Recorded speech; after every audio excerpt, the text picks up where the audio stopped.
CT Segurança nasceu com um propósito: unir o mercado de segurança e compartilhar conhecimento. Para isso, construiu um showroom permanente numa área nobre de São Paulo, reunindo os 34 principais fabricantes do segmento, com um moderno centro de treinamento, um amplo auditório e um espaço de coworking dedicado aos profissionais da segurança. Aí, o vírus mudou completamente a rotina do planeta. Mas nem uma pandemia mundial é capaz de nos afastar do nosso propósito. O CT Segurança também é digital. Está junto com você, todos os dias, com a maior programação online do segmento. O dia começa no canal do CT Segurança no YouTube, com o Café com Segurança, ao vivo, de segunda a sexta, das 8 às 8h45. Seu programa matinal para começarmos o dia motivados e bem informados. No decorrer do dia, uma programação intensa de webinars ao vivo com os principais fabricantes do segmento, com os lançamentos do setor, treinamentos online gratuitos e muito conteúdo de qualidade. Tem também os programas 60 Segundos de Segurança, o Talk Show da Segurança com entrevistas incríveis, o Happy Hour da Segurança, um encontro virtual dos maiores especialistas do país com mensagens positivas e iniciativas solidárias. O tradicional Security Talks da Avantia, agora na sua versão online em parceria com o CT. E o novo programa Integrando Segurança, com dicas incríveis. Lá no Spotify, Deezer, iTunes, Google Podcasts, você também encontra os episódios semanais do CTcast, o maior podcast do segmento de segurança. E todo esse esforço é para você, guerreiro. Te convido a se inscrever no canal, ativar as notificações e compartilhar os conteúdos com seus amigos e colegas do segmento. Somos essenciais e unidos somos muito mais fortes. Somos o CT Segurança.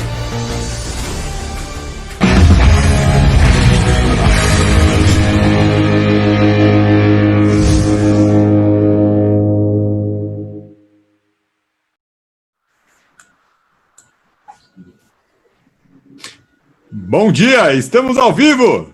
Fala, guerreiros! Fala, galera! Muito bem-vindos ao nosso Café com Segurança. Todos os dias nos encontramos aqui, ó, no canal do CT Segurança, das 8 às 8h45. Afinal, nosso mercado de segurança é essencial, hashtag somos essenciais. Unidos, somos muito mais fortes. E é muito legal que a gente possa trazer informação, transformar em conhecimento, trazer boas práticas de gestão. Grandes nomes que já passaram aqui nos nossos 94 episódios. Hoje é o episódio número 95. É isso mesmo, Adalberto? Correto. 95 cafés com segurança aqui com vocês, trazendo sempre uma visão positiva do nosso mercado. É muito legal estar aqui todas as manhãs. Eu, Kleber Reis, Silvano Barbosa. Bom dia, Adalberto. Eusébia Matoso, a nossa mascote do CT Segurança. Cristian Visval, Adalberto Benhaja e hoje o nosso convidado especial, o Giliardi da Orcegups, está aqui com a gente. Bom dia, Giliardi. Bom dia, Kleber, bom dia, Cristian, bom dia, Adalberto, Silvano. Lindo dia no Brasil, ótimo dia para a gente bater um papo aí e trocar experiência. É isso aí, e o pessoal chega cedinho, já sabe aqui no nosso café. Hoje a gente está transmitindo para o Instagram, galera do Insta, muito legal ter vocês aqui com a gente. Facebook da Revista Segurança Eletrônica, Facebook do CT Segurança e aqui no YouTube. Galera do Insta, daqui a pouquinho, daqui 15 minutinhos, corre aqui ó, pro YouTube, youtube.com/CT Segurança. Vem para cá, interage com a gente aqui no chat. A galera já sabe que quem chega cedo interage, a gente vai tá falando aqui os nomes de quem tá no chat com a gente. E a galera chega cedo, viu, Giliardi? O pessoal já chega cedinho aqui, cola com a gente aqui no café. O Everton Lima, o grande Roberto Coletti, tacada de mestre aqui do canal do CT Segurança. O Alan Silva, João Gabriel Barreto da ICTS aqui na área com a gente. O Zé Roberto da Techboard. Luiz Guilherme Magaldi está com a gente também, o Rodrigo Camargo, Maurício Siakio, grande Maurício, da Avante aqui com a gente, o Lima, lá da Ibragesp, Autodefesa Brasil. Bom dia, Lima. Fernando Sois Silva da Performance Lab, grande professor Tianes, chegou cedinho hoje, tá aqui também. Renato Buiú, olha, ó, bom dia, guerreiros e guerreiras, mais um café com muita informação e bom humor, é assim que a gente leva a vida. Os desafios são para todos, né? É só a forma com que a gente encara eles. Clearzone Brasil na área, Luciano de Carlo, Viane Piroja, grande Josué Paes, aqui conosco também. Ontem o programa foi top também, o Segurança Animal. Em Pauta. Segurança em Pauta. E a semana que vem o Segurança em Pauta vai ser especial. O que a gente vai ter, Christian? Vai ter a gente lá, não sei o que vai acontecer. Só mandaram os lá. Convidados. O convite era por conta e risco deles, bicho. Você imagina, o quarteto do Café com Segurança vai estar Pensem no bem, programa. Avisa o Josué, pensa bem, tem uma semana para desistir. O Laércio Leite, Benedantas, Daniel Coelho, grande Daniel Coelho, também participa da programação junto conosco. Margarida, Maringá TI, o Carlos Hiroshi, o Douglas Carreteiro está aqui com a gente. Grande Zé Augusto da San Germain já esteve aqui no nosso café também. Ivo Junques, grande Ivo, Seventi na área. Adriana Bezerra, Paulo Bonfogo da Alfacense está aqui com a gente também. Shindy Quiota, o Renan. Cara, muito legal ter todos vocês aqui já conosco. O Christian tá assim, ó. Ele tá na câmera assim para estava ali a minha leitura. Mas você esqueceu uma coisa também. Temos que agradecer hoje o pessoal da X-Cabos que está patrocinando o nosso episódio. Boa! Sensacional. Grande Alberto aí com a gente. Alberto, Clarita, pessoal da X-Cabos aqui com a gente também. E o café traz um conteúdo bacana todas as manhãs, mas a gente tem mais programações aqui no canal do CT Segurança, virou uma grande emissora do segmento. Como está a nossa programação do dia, Silvano Barbosa? A programação do dia está maravilhosa, Kleber Augusto Reis dos Santos, alguma coisa a mais aí. Não sei de onde ele tirou isso, mas tudo bem. Pessoal, a gente está agora nesse... O cara é criativo, mas... Depois nós temos às 17 horas um integrante da segurança especial que vai estar conosco o Fábio Lima e o Ita Magal falando de projetos. Hoje é integrando a segurança. Integrando a segurança hoje, falando a respeito de como estar preparado para os bids, coisa muito boa mesmo. E nós temos às 19h30 gestoras da segurança também muito legal hoje, convidada Estela Camarelli, falando sobre a cultura do crescimento em empresas e tecnologias, ela que é head do Uber aqui no Brasil, fantástico também. Esse vai ser muito legal também, e episódio especial, hoje é o 10º episódio do Gestoras da Segurança. Exatamente. Olha, que legal. Muito bom. Boa, e as meninas já começam brindando, a gente, né, com vinho, com as suas respectivas taças de vinho. A gente está aqui, ó, com o nosso café com segurança. Fazendo mais humilde, né? Café. A gente é mais humilde, né? Mais humilde, né? Não sei se a gente é mais humilde ou é mais seguro, sabe? Vai ser igual. No seu caso, sim, né? No caso do Silvano, com certeza. É que isso tudo aconteceu por conta de um episódio que a gente foi beber com o Silvano, aí acabou, a gente não pode mais beber. Não, aquele lá foi bravo. Você chegou a ver, Giliardi? Que coisa feia. Acompanhei o spray, mas esse não tive oportunidade. Não, esse foi do spray. Tá aqui gravado no canal, galera, e esses episódios ficam registrados, ficam gravados. Vamos definir esse conceito do que é feio. O que é feio é o cara que estava ali na boa, tranquilo, preocupado com os amiguinhos, ou o cara que ficou com uma cara de sádico, terrorista, bem na cara dos amiguinhos. Mas uma coisa foi importante. Ontem a gente fez uma gravação com o Antônio Neves da Heineken, e ele falou, ele que mandou o pacote de Heineken pro CT aquele dia, né? Ele é que é ocupado. Falou, grande Neves. Silvano saiu do corpo. Mais ou menos isso. O comandante Luca também chegou aqui com a gente. Grande comandante. E hoje a gente vai falar, galera, de um negócio muito legal. Trazer as experiências hands-on, a mão na massa, do crescimento. A gente vai falar de uma operação em escala e o Giliardi está aqui com a gente para poder compartilhar. Desafios da operação em escala. Desafios da operação em escala. E não são poucos, hein, Giliardi? Conta para nós um pouquinho da história, para nossa audiência que ainda não conhece um pouco da história da Orcegups. Conta para nós, compartilha com a gente como é que foi a questão dessa trajetória dessa empresa hoje, para que a gente possa depois entrar nas minúcias dos desafios. Legal, Kleber. Demos um bom dia inicial, mas acabei não agradecendo vocês e eu gostaria de agradecer aí pela oportunidade. Acho que realmente vai ser uma hora aí, 45 minutos, né, de um papo bem interessante. Um papo para a gente realmente compartilhar a experiência de alguns anos aí do que nós viemos fazendo aqui na Orcegups. E esse espaço aqui dá os parabéns para vocês 4, porque realmente no segmento de segurança já é comum vocês inovarem, mas com esse espaço aqui, realmente vocês estão fazendo um sucesso e, na minha opinião, deram uma bola dentro muito grande. Nós temos aqui no Sul, nós somos de Santa Catarina, né? Hoje atuamos no Brasil inteiro, mas temos aqui no Sul um programa de rádio com um formato muito parecido com o que vocês estão fazendo, que é o Pretinho Básico, não sei se vocês conhecem, tem alguns de São Paulo aí também com esse formato, mas... Com o Piangers, né? O Piangers não é mais, ele foi um dos criadores do programa, hoje ele não participa mais, foi para Fátima Bernardes, aí virou global, acho que... Palestrou no Congresso. Aí o cara grande Piangers. Não cabia mais no Pretinho, mas é um talento.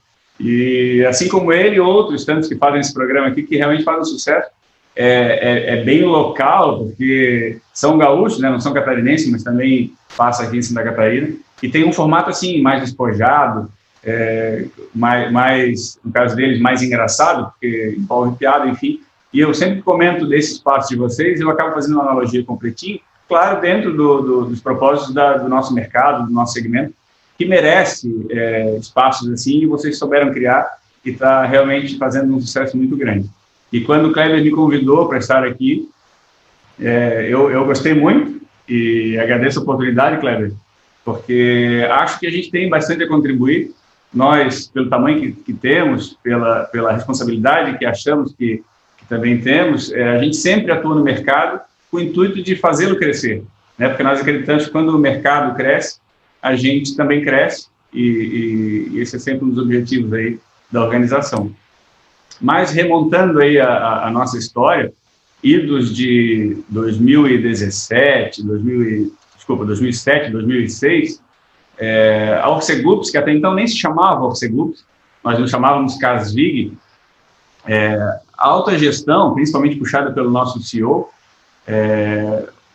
tinha um desejo muito grande de fazer uma virada no negócio. O negócio até então focado em terceirização, basicamente, predominantemente o faturamento da empresa vinha 96% do mercado público com terceirização de mão de obra e uma vontade de dar uma guinada no negócio, de ir para o mercado privado, de sair daquela dependência do mercado público, já prevendo um cenário não muito otimista de gestão pública no Brasil, né? Então, houve aí uma vontade de fazer uma mudança na empresa. E aí, um choque de gestão, planejamento estratégico, com foco em virar aí o Pareto, que até então não era um Pareto perfeito, 96% no público, mas virar para pelo menos um Pareto de 80-20%, colocar aí a receita da empresa mais no mercado privado, atomizar um pouco mais o risco, né, diluir esse risco. E aí começou-se um trabalho, então, lá de 2007, para sair desse mercado, ou para diminuir a participação dele no faturamento da empresa. E a gente começou a desenhar uma série de estratégias para chegar no nosso objetivo, e a gente chegou ali por 2017, 2018, a gente já conseguiu, inclusive do ponto de vista de receita, passar de 80%, hoje são em torno de 87% no mercado privado, e esse caminho não foi um caminho fácil, né? A gente sai lá de 2007 com 3 mil clientes, mais ou menos, e 3 mil colaboradores, para chegar em 2017, 2018, que são os números, uma coisa mudou em relação a 2020, mas muito parecidos, a 83 mil clientes e 8 mil colaboradores, 7 e alguma coisa. São números realmente expressivos, né? E cada ponto da nossa operação, dos nossos serviços que a gente cita, normalmente são números interessantes. E aí daí veio a ideia de nós compartilharmos com a audiência, porque realmente em cada segmento desse, se fosse uma empresa só, e de tamanho menor já teria os seus desafios, já teria as suas experiências ali colocadas para engrandecer, no mínimo para colaborar com a nossa audiência. Por exemplo, quando a gente fala de alarme, 80 e tantas mil contas de alarme, não se vê todo dia numa única operação, nós temos uma única central de comando e controle. Portaria remota, por exemplo, que a gente começou bem cedo nesse mercado, mas que começamos de fato a vender e a operar ali por 2015, 2016, hoje são 260 portarias remotas numa única central também, né? Rastreamento, são 15 mil veículos rastreados, e a própria vigilância humana ou vigilância patrimonial, a terceirização de mão de obra, que em si também já é uma operação bem interessante do ponto de vista de gestão, que aí são mais de 7 mil pessoas terceirizadas. Então, a nossa história é uma história bem, bem legal. Nós usamos nessa trajetória muita tecnologia, né, como não pode ser diferente de pensar em escala, sempre apoiado em 3 pilares, a nossa estratégia, que são os processos, né, precisa ter processo definido, precisa ter realmente um modelo a ser seguido, pessoas, porque sem elas a gente realmente não consegue fazer as coisas acontecerem, pessoas boas, né, sempre um desafio conquistar e reter, e claro, apoiado o estudo em tecnologia, porque é ela que vai dar o poder da escala. Então a nossa história, resumidamente, passa por esse caminho, e durante esse percorrer nós adquirimos muitas experiências, que o objetivo é compartilhar algumas delas com a nossa audiência hoje. A galera já está aqui agora entendendo o tamanho da encrenca, né? O tamanho do desafio realmente não é... Se nós formos pensar, vamos pegar, por exemplo, portaria remota, né? Que empresa aí tem hoje 260 portarias remotas, né? Nós temos isso como um pedaço do negócio, né? Então, são números bem, bem interessantes. Giliardi, qual a sacada para conseguir fazer isso, conseguir delegar, conseguir fazer o time desempenhar, performar, aumentar os braços, dividindo cada unidade de negócio com uma cabeça diferente ou não, juntando tudo, entendendo mesmo que é um negócio com diversas unidades de negócio. Como começa isso, né? Lá em 2007 você fala que fez um planejamento estratégico e aí define processos para seguir. Mas e aí, no dia a dia mesmo, como detalhe um pouquinho mais os desafios, né, com as pessoas, com a gestão, colocar o processo, a cultura, porque a galera precisa comprar essa cultura de crescimento, né? Isso é super importante, só complementando, muito do nosso segmento vem do instalador que começa, né, que às vezes pega um pouco de experiência numa empresa e de repente ele já se vê apto a começar um negócio e aí ele vai de alguma forma adquirindo ali algum conhecimento sobre gestão e vai penando literalmente, né? Até comento que é um ponto, eu comento um ponto, o Giliardi pode dar a opinião dele, que às vezes no nosso mercado você enxerga muito a questão das pessoas entenderem que se eu conseguir vender e entregar o que eu vendo, eu já sou um negócio. E não, né? Isso não é, talvez, nem metade do negócio, né? Tem toda essa questão da gestão do processo, de ter uma estratégia definida, talvez isso é o que complemente o negócio, né? Sim, sem dúvida. Como eu falei, a gente foi aprendendo, né? Foram 10 anos aí de muito aprendizado e de entender modelos.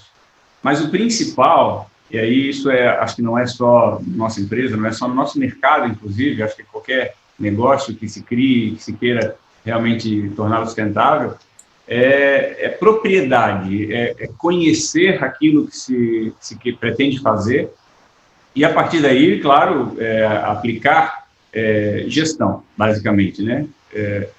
Por que eu digo conhecer? Uma coisa curiosa para compartilhar com vocês, 2007, então, começou a nossa jornada aí do crescimento. E quando chegou ali 2010 para 2011, nós tínhamos até então 6 mil clientes, então nós já tínhamos dobrado de tamanho, e nós compramos uma operação, aqui em Santa Catarina ainda, de aproximadamente 15 mil clientes. Então, quer dizer, era uma empresa de 6 mil comprando uma de 15 mil. ali foi um grande marco dessa trajetória, porque a gente realmente conseguiu aprender e precisou aprender aonde a gente estava se metendo. Nós, a empresa, quando nasceu, há mais de 30 anos, ela nasceu como empresa eminentemente de terceirização de gente. Então, era uma empresa de vigilância patrimonial, que começou a trilhar um caminho para ir para a tecnologia, para a segurança eletrônica. Só que até então, conhecia-se muito o know-how, o core business da empresa, era muito de vigilância patrimonial. E nós estávamos adentrando um mercado que até então nós não dominávamos, né? Nós conhecíamos, mas realmente não éramos especialistas. E aí nós precisamos, naquele momento, nos debruçar sobre aquela operação e realmente entender. Aí quando eu falo debruçar, mergulhar, materializando para vocês, é o seguinte: a diretoria da empresa, nós sentamos em posições de atendimento de uma central de monitoramento, até então, para atender um cliente, para despachar um agente tático numa ocorrência, para atender eventos e entender o que daquele serviço que a gente estava fazendo, naquele momento já com 21 mil clientes, que realmente gerava valor, que realmente o cliente percebia que o nosso serviço fazia diferença para ele e ele ia pagar por isso.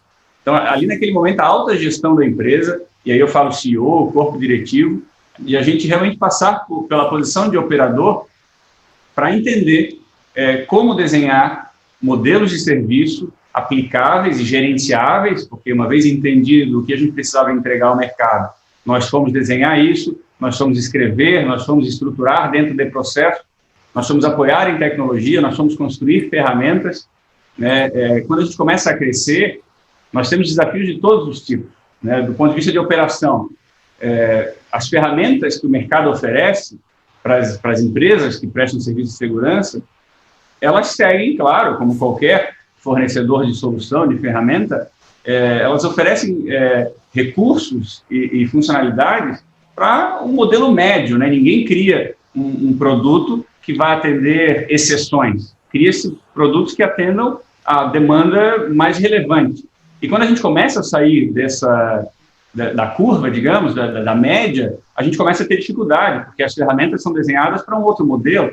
Então, naquele momento, as ferramentas de gestão que o mercado nos oferecia, as ferramentas para gerenciar a operação, começaram a nos atender mais. E aí a gente precisou começar a inventar aqui dentro uma série de integrações, uma série de otimizações em cima das ferramentas.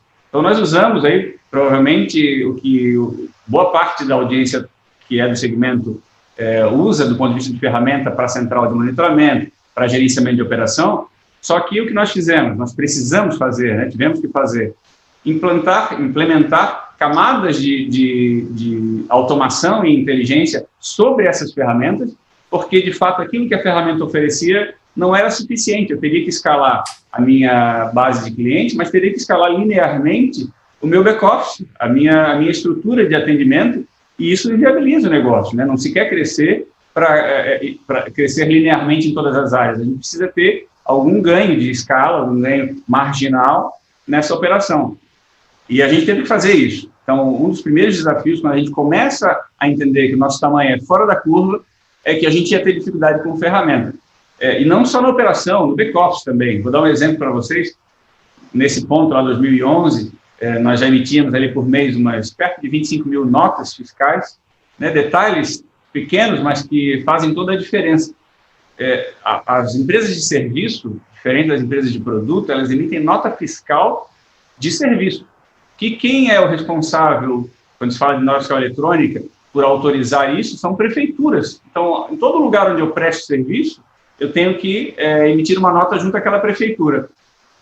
E a estrutura das prefeituras, estrutura tecnológica, é uma estrutura muito precária. Normalmente, eles não contam com uma TI forte, enfim. E aí, naquele ponto, 2011, a gente começou a ter problema, inclusive, para emitir nota fiscal. Porque quando a gente mirava o nosso canhãozinho, do nosso ERP, para emitir 21 mil notas, 25 mil notas, no software da prefeitura, no sistema da prefeitura, o sistema deles caía, o sistema deles não aguentava, dava uma série de problemas que a gente nem imaginava que teria. Então, quer dizer, uma simples emissão de nota, que deveria ser um processo totalmente transparente, digamos, do ponto de vista de preocupação de uma gestão, começou a ser um problema, né? E isso acontece até hoje, né? Hoje a gente emite mais de quase 100 mil notas mês, e semana passada nós ficamos quase uma semana com uma das prefeituras que a gente emite mais notas. Só numa prefeitura hoje são 31 mil notas, e a prefeitura, quando a gente de novo foi ligar ali o motorzinho do faturamento, sentou os servidores, enfim, sentou o sistema, e nós tivemos que ficar uma semana parados, sem conseguir emitir nota fiscal, porque a prefeitura estava com um problema lá com o fornecedor dela, e aí, infelizmente, né, ritmo de gestão pública, chegou um ponto ali que a nossa gerente financeira correu apavorada aqui na minha sala e disse o seguinte: olha, eles mandaram um e-mail para a gente dizendo que é para a gente parar de ligar lá, parar de reclamar, porque não é com eles, é com o fornecedor do software deles. Quer dizer, não estou nem preocupado com o cliente, né? A nossa resposta foi o seguinte: olha, se vocês não resolverem isso, vocês também vão ficar sem arrecadação, sem receber. Mas, enfim, detalhes que acontecem numa operação desse tamanho e que a gente acaba vivenciando, muitas vezes aprendendo durante o caminho. Então, do back-office à ponta à operação, a gente vai sentindo e vai aprendendo e vai tendo que construir pontes para sobrepor gaps que vão se abrindo e que, por mais que se trate uma estratégia, elas, até que apareça, realmente leva um tempo, e quando aparece tem que ter uma solução, tem que ser uma resposta rápida, porque o mercado não espera, porque o negócio não espera, né? Então, nesse sentido, a história foi mostrando para a gente aí muitos pontos a serem resolvidos. E a estratégia de crescimento em si, ela foi muito baseada, claro, em aquisição, né? Nós crescemos organicamente em alguns serviços, mas basicamente, de lá para cá, a maior expansão, e 70%, 80% dessa expansão, foi baseada em aquisição de outras operações. Então, nós nascemos aqui em Santa Catarina, orgulhosamente catarinenses, e hoje atuando no Brasil inteiro, e fomos expandindo gradativamente em ondas. Primeiro fomos para o Paraná, né, um estado vizinho aqui, entramos em Curitiba, depois fomos para o interior, firmamos base, firmamos pé ali, e ali a gente expande. Então, compramos uma operação lá, expandimos, implantamos comercial, começa-se a vender também, e aí depois começa a fazer esse movimento para outras regiões. Hoje estamos em São Paulo, no Rio Grande do Sul, em Goiás, no Tocantins, e temos clientes no Brasil inteiro. Se considerar redes e franquias, que são clientes nossos hoje, a gente conseguiu diversificar bem os tipos de mercado que atendemos. Então, atendemos do pequeno varejo até grandes redes do ponto de vista de eletrônica, e atendemos de condomínios até grandes empresas também na terceirização de mão de obra. Giliardi, e deixa eu te fazer uma pergunta. A gente que está principalmente na área de tecnologia percebe a dificuldade que empresas menores têm na escolha dos seus parceiros estratégicos de tecnologia, e a tecnologia evolui. Não dá para a gente falar, putz, legal, fiz um processo, escolhi determinado produto ou determinada marca para poder trabalhar, porque o mercado pede, né, dentro desse processo de evolução, novas demandas. Essa escolha já é difícil para uma empresa pequena. Numa empresa grande, você tem um desafio enorme, né? Conta um pouquinho para nós como é que é, por exemplo, na questão da escolha da tua linha de produtos para continuar atendendo ao que o mercado está pedindo e replicar isso na cadeia, porque você tem que espalhar isso nacionalmente. E treinamento de equipe, manutenção dos processos, certificações que são muito importantes para que o pessoal possa extrair o máximo do que a ferramenta pode oferecer. Conta um pouquinho para nós qual que é o segredo da Orcegups aí para poder enfrentar esse que é um dos desafios. Uma das grandes sacadas que nós entendemos é que até metade dessa trajetória que eu comentei com vocês, nós nos classificávamos como um integrador, né, que é um modelo bem consolidado no mercado e que é o que a gente consegue fazer quando a operação não é tão grande. O integrador é aquele que acaba utilizando, claro, com uma boa escolha de fornecedores, seja de equipamento, seja de ferramentas de gestão, de software, de operação, junta tudo isso e presta o serviço. Né? Nós atuamos, e em alguns segmentos ainda atuamos dessa forma, só que estrategicamente a gente começa a se reposicionar não mais só como integrador. Né? Nós precisamos dominar a cadeia, seja fazendo OEM em algumas linhas de negócio, seja fazendo produtos mesmo próprios. O serviço, pela sua natureza intangível, né, a gente acaba tendo que criar mecanismos de entregar valor para o cliente, para que ele perceba e que sejam únicos. Né? Então, para eu me diferenciar, comprava uma operação no interior do Paraná, como é que aquele cliente que era atendido muitas vezes de uma forma customizada, porque numa operação pequena eu consigo, né, e aí quando eu vou para uma operação maior, esse cliente, para ele não se sentir mais numa operação grande, nós precisamos fazer muito malabarismo, né? Lá no começo nós fazíamos malabarismo. Hoje a gente começa a estruturar, e aí passa pelo caminho que tu falaste, Kleber. Nós precisamos eleger parceiros fortes, nós precisamos eleger parceiros confiáveis, parceiros que entendam que nós não somos mais só um integrador, né? Que nós somos realmente um player que tem especificidades, que tem particularidades e que precisa não só de produtos bons, de produtos que tenham aderência com a nossa operação, mas que, acima de tudo, sejam fáceis, por exemplo, de manter. Né? Hoje, nós temos aqui uma das grandes ferramentas que ajuda o grupo, é uma universidade corporativa. Como é que eu formo, como é que eu capacito um corpo técnico, um corpo tático, um corpo operacional numa escala desse tamanho? Nós temos uma universidade corporativa que é uma grande ferramenta e uma equipe para manter de ensino à distância, para conseguir, de fato, treinar, capacitar e, acima de tudo, manter essa turma capacitada. Porque, no final do dia, para o meu cliente, eu tenho que entregar o que ele quer. Ele não me interessa, a ele não me interessa como eu vou fazer essa gestão. Mas nós temos esse desafio. Eu não posso ter uma Orcegups em cada ponta, onde eu estou com toda a estrutura que eu tenho aqui em Florianópolis, para conseguir manter essa equipe 100% capacitada, 100% alinhada no discurso, alinhada na forma de operar, sem ter ferramentas, por exemplo, como uma universidade corporativa. Então, eu preciso ter gente boa, eu preciso capacitar esse pessoal e, acima de tudo, eu preciso manter depois essa turma capacitada. E, claro, a gente conta com o apoio dos parceiros, né, mais dos fornecedores. Nesse tamanho de operação, a gente tem muito parceiro que nos atendem aí já desde o início da trajetória. Giliad, e dentro dessa questão dos desafios, né, o que você pode falar para a gente do que aconteceu em relação a 2020? Quais foram as ações que vocês tomaram para passar por esse momento? Plano de retomada, mas quais são os desafios até do Giliad nesse momento? 2020 foi um ano super tranquilo. Super. Eu costumo brincar que 2020 foi o ano do eu nunca tinha visto. Que aconteceu tanta coisa que a gente nunca tinha visto, né? Mas realmente adicionou mais uma pimentinha, digamos, no nosso dia a dia.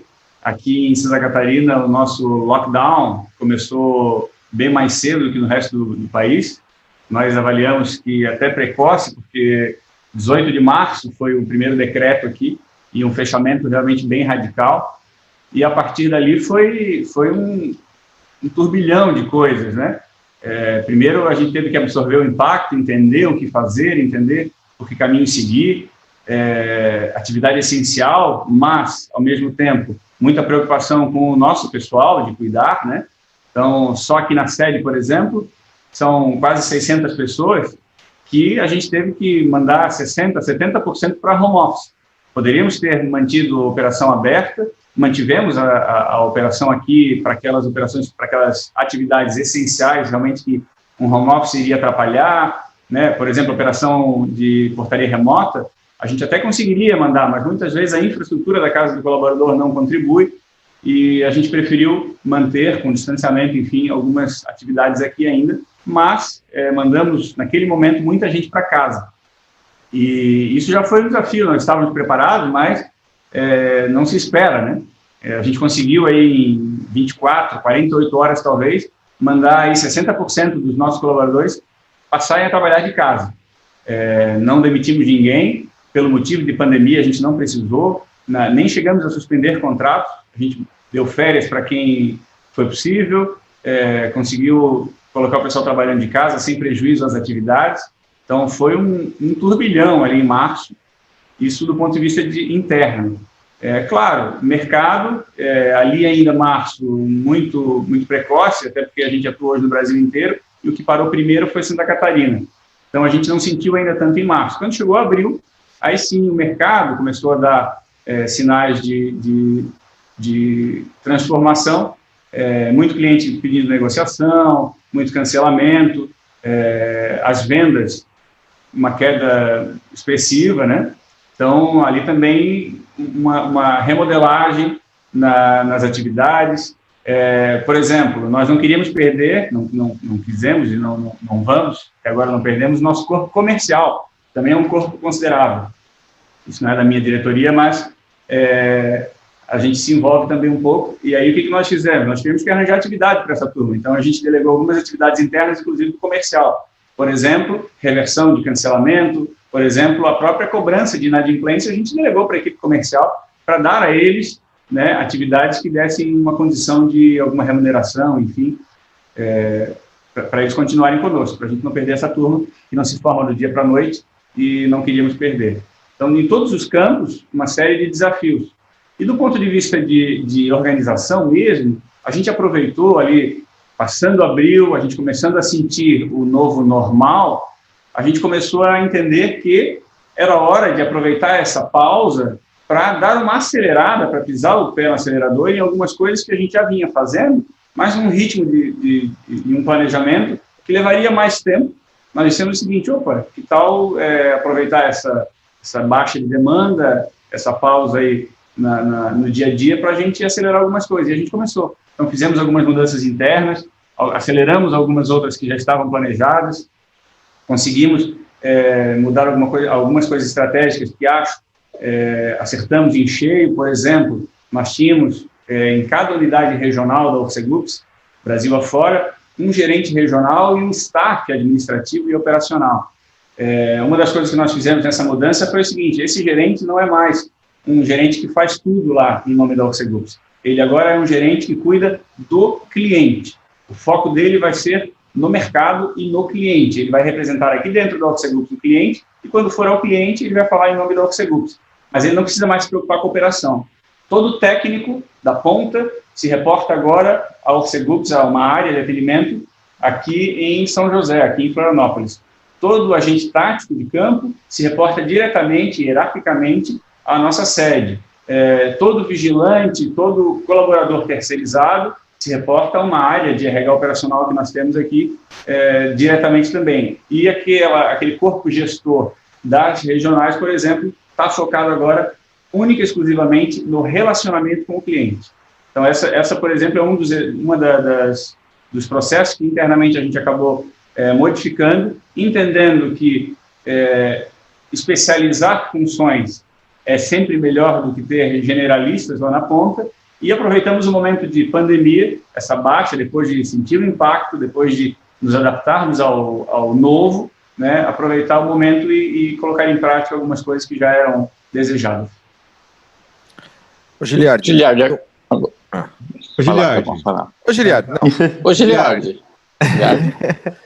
É o nosso Caio Coppola que ia fazer uma pergunta, mas eu ia fazer uma outra pergunta, então eu faço primeiro porque, enfim.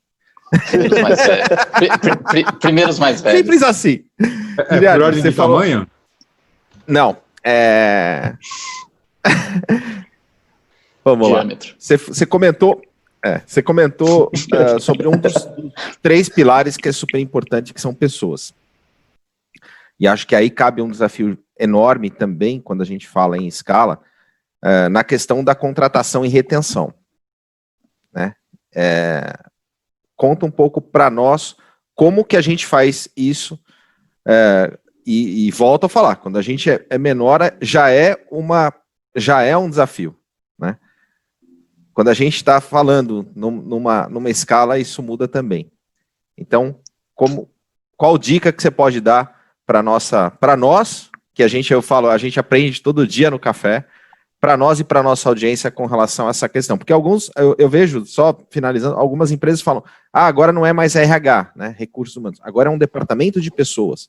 Outras já estão departamento de talentos, departamentos cada vez mais focado nessa questão do humano. O que a Orcegups tem feito nessa questão do humano? Kleber, essa é uma área que é bem gostosa de a gente falar, porque na gestão de pessoas, e aí adicionando ou mais uma pimentinha, na gestão de pessoas em operações de mão de obra intensiva, e principalmente descentralizada, que é o caso de empresas de terceirização de serviços, de segurança e facilities, nós temos algumas experiências interessantes aqui, porque, não diferente da eletrônica, nós também inovamos muita coisa. Né? De novo, entendendo que a escala viria e que nós precisaríamos nos adaptar a ela. Então, até abrindo aqui um parênteses para falar um pouquinho de uma solução que vocês conhecem, que a gente acabou já expondo em algumas feiras, enfim, o Christian já fez entrevista com a gente. Mas, falando de gestão de pessoas, na Orcegups, nós inventamos aqui um conceito que nós temos 3 áreas de RH, e completamente independentes. Nós temos um DP, que seria uma área de RH DP, aquela área que faz realmente os processamentos de folha, processa a admissão, a transação, digamos, né, transacionalmente, opera lá no sistema a demissão, o cálculo das férias, etc. Então, tem um RHDP que é basicamente operacional do ponto de vista de transação, né? Nós temos um RH estratégico, que é um RH para cuidar da universidade corporativa, fazer o endomarketing, e nós temos um RH operacional, chamamos de RHO. O que é o RHO? De novo, nós somos uma empresa que opera mão de obra, que terceiriza mão de obra. Como fazer isso ser racional? Como fazer essa operação ser otimizada? Também lá por 2011, nós começamos a entender que a gente, naquele mergulho que fez na eletrônica, poderia aproveitar dali algumas ferramentas que nós criamos para gerir a eletrônica, também na humana. Coisas que parecem elementares no dia a dia de uma empresa normal, mas que imaginem saber no dia a dia, em tempo real, se um colaborador um cliente contratou comigo para atendê-lo lá no seu condomínio, na sua empresa, no seu banco, enfim, está lá, se chegou no horário, se está trabalhando ou se não está, né, e todos os processos que se desdobram a partir daí. Esse modelo de gestão até então, centrado no offline, digamos, porque tudo se sabia depois, né, os problemas vinham depois. O reativo, né? Sempre reativo. Lá já em 2011, a gente começou a criar soluções de tecnologia para entender como fazer melhor essa gestão. E daí criamos uma série de ferramentas de tecnologia, não é o nosso foco falar disso agora, falar de Next, por exemplo, que é uma solução, um spin-off que nasceu aqui dentro a partir da evolução de um processo. Remédio? É um remédio para esse problema? É um remédio para uma série de dores. Mas internamente nós enxergamos o seguinte, fazer a gestão dessas pessoas de uma forma direta e verdadeira, e eu explico que seria esse direto e verdadeiro, realmente resolvendo uma demanda do colaborador, realmente atendendo o que ele precisa, sem intermediários, deixando o meu intermediário cuidar do cliente e não do colaborador, deixa o colaborador com um RH operacional, foi uma forma que a gente considera muito acertada e que, a partir dali, nos fez evoluir para outras coisas. Por exemplo, e eu vou chegar na tua pergunta, sobre a contratação e retenção, etc. Hoje, os milhares de colaboradores da Orcegups são atendidos diretamente aqui da nossa sede. Mas ele está em São Paulo. Ele é atendido aqui da sede. Usando tecnologia, usando aplicativo, usando o próprio WhatsApp, a gente atende aqui da sede. E aí tu me perguntas como a gente contrata as pessoas. Kleber, hoje nós contratamos um vigilante, uma servente, um operador, um auxiliar administrativo remotamente. Claro, que se tiver a oportunidade e o cargo exigir, em algum momento aquilo vai ter um contato com alguém para a integração dessa pessoa, etc. Mas todo o processo que era 100% offline, que era burocrático, demorado, nós levávamos até 40 dias para contratar uma pessoa, né, e o mercado com mão de obra sobrando, uma coisa sem explicação. Hoje, as vagas são divulgadas, principalmente dentro da própria rede de colaboradores. Então, imagina que eu tenho um vigilante que trabalha aqui no norte da ilha, usando o exemplo aqui de Santa Catarina. E eu preciso contratar mais alguém para trabalhar nesse mesmo posto ou no posto próximo ao dele. A melhor fonte de candidatos, de informação que eu tenho, é aquele próprio colaborador que está lá, aqueles colaboradores que trabalham e moram naquela região. Então, nós divulgamos preferencialmente naquela região, e aí nós temos ferramentas para isso, o próprio Next nos ajuda, né? A gente divulga a vaga pelo WhatsApp. Nós recebemos os candidatos, pelo WhatsApp a gente faz entrevista inclusive de vídeo, que hoje substitui aqui a nossa conversa, é um exemplo disso, né? Qualquer bate-papo. Por ali a gente encaminha o processo de contratação, a documentação vem toda eletrônica, e aí ele realmente só se apresenta fisicamente no ato de iniciar o serviço, para ser treinado, capacitado, enfim, para aquela atividade que ele vai fazer. Então, o relacionamento com o nosso colaborador hoje, ele, no começo, que era um receio para nós, ele que seria frio, porque a gente usa muita tecnologia, na verdade, hoje ele é muito mais quente, muito mais próximo, porque a gente consegue, de fato, ser verdadeiro com ele. A gente consegue resolver o problema dele, a gente consegue atendê-lo muito rapidamente, e é isso que ele quer. No modelo tradicional, nós tínhamos lá um supervisor, um fiscal, que fazia esse intermédio, e ele, muitas vezes, atarefado, com muitas coisas por fazer, acabava pegando um problema, por exemplo, de um colaborador do posto, trazia para o RH, quando dava, então isso levava 10, 15 dias, para depois de 10, 15 dias retornar ao posto, para daí levar uma resposta de uma dúvida do colaborador. O colaborador não se sentia pertencido à empresa, ele não se sentia atendido, não se sentia próximo. Ele achava que ele era, no final, e ia reclamar com o meu cliente, achava que era funcionário do tomador de serviço. E isso deixava essa relação fragilizada. Então, nós entendemos que esse supervisor, esse fiscal, não deve sair do jogo. Ele ficou no jogo, mas ele ficou focado também agora no cliente. Ele vai lá cuidar da segurança do cliente, ele vai lá cuidar das demandas e das expectativas do cliente. Ele não vai mais cuidar da hora extra do colaborador, do cartão ponto do colaborador, ele não vai mais fazer nada que é burocrático. Ele vai focar realmente no que interessa para o nosso cliente e deixa que o colaborador e as questões burocráticas e administrativas a gente resolve daqui e aí usando a tecnologia para facilitar esse trabalho. Muito legal. Adalberto, você ia fazer uma pergunta, mas o nosso horário acabou. A pergunta é, Giliardi, quem quiser entrar em contato com você, faz como? Bom, nós temos, se for profissional, aí, os canais da própria Segups, tem Instagram, tem as redes sociais todas, o próprio site é um ótimo canal. De novo, né? Se não for profissional, qual seria a ideia, Giliardi? Se quiser bater um papo como esse, Silvano, trocar mais experiência. Não, porque aqui a gente tem que dividir esses conceitos, que quando a gente está falando com o Adalberto na conversa, entendeu? Tem outras coisas. Não, não joga para mim, não.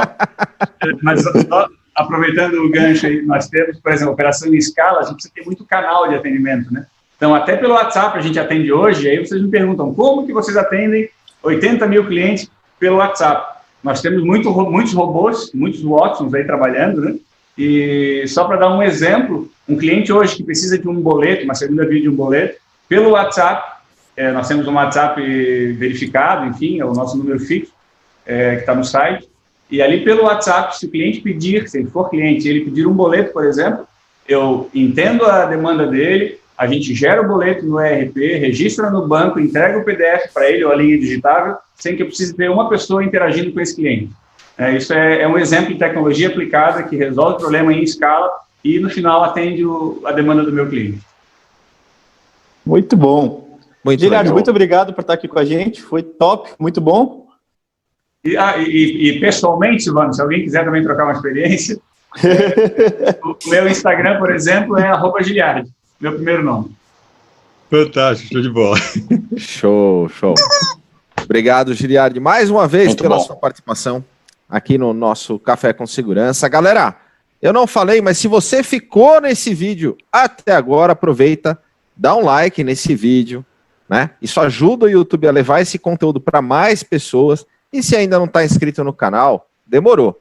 Se inscreve no canal, ativa as notificações e recebe todo o conteúdo que está sendo gerado aqui pelo canal do CT Segurança, muito legal. 17 horas integrando a segurança, não esqueçam. Integrando a segurança hoje. Amanhã, café com segurança. E a semana que vem vai ser a semana do 100º programa. Vai ter muita coisa. A gente vai estar lá no programa do Josué com o pessoal. Vai ter integrando a segurança também, Adalberto? Vai ter integrando a segurança com os malucos aí também, que a galera vai acompanhar.